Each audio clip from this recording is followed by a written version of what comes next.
Guys, கொஞ்சம் கம்முன்னு இருங்க. சும்மா எல்லாத்துக்கும் ஓவராக ரியாக்ட் பண்ணிக்கிட்டு உங்களுக்கான டைம் வரும்.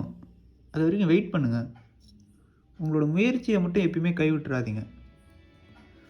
உங்கள் வெற்றிக்கான முயற்சி எதுவானாலும் அதை நீங்கள் பண்ணலாம்.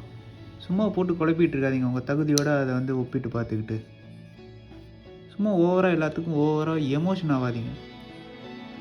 எமோஷன் ஆகிற இடம் வந்தது அப்படின்னா கொஞ்சம் அமைதியாக இருங்க. எமோஷனில் டெசிஷன்ஸ் எடுக்காதீங்க. நீங்கள் கோவப்படுற இடம் வருதா, ரொம்ப யாராவது கோவம் டெம்ப் ஆகிற சுச்சுவேஷன் வருதா, கொஞ்சம் அந்த இடத்த விட்டு கடந்து போயிடுங்க. இல்லை அமைதியாக இருங்க. ஏன்னா நீங்கள் இன்றைக்கி கோவப்படுற இடமோ இல்லை கோவப்படுற பர்சனோ நாளைக்கு தேவைப்படுவாங்க. உங்கள் வெற்றிக்கே ஏதாவது ஒரு இடத்துல தேவைப்படுவாங்க.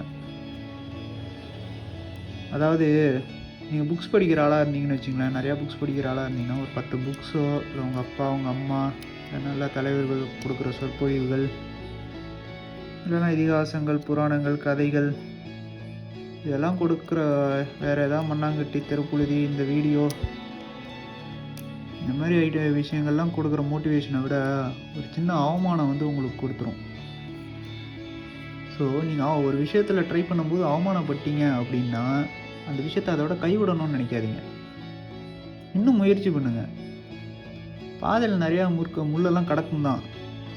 அந்த முள்ளை யார் போட்டாங்கிற ஆராய்ச்சிலாம் உங்களுக்கு தேவையில்லாத ஒன்று.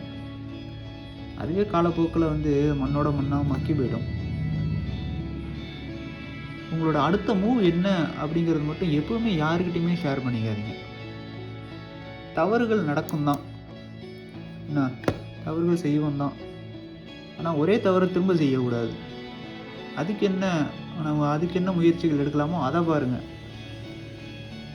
5 ஸ்டார் விளம்பரத்தில் சொல்கிற மாதிரி கொஞ்சம் கம்முன்னு இருங்க. எதுவும் பண்ணாமல் உங்கள் வெற்றி இங்கே உங்களோடது தான்.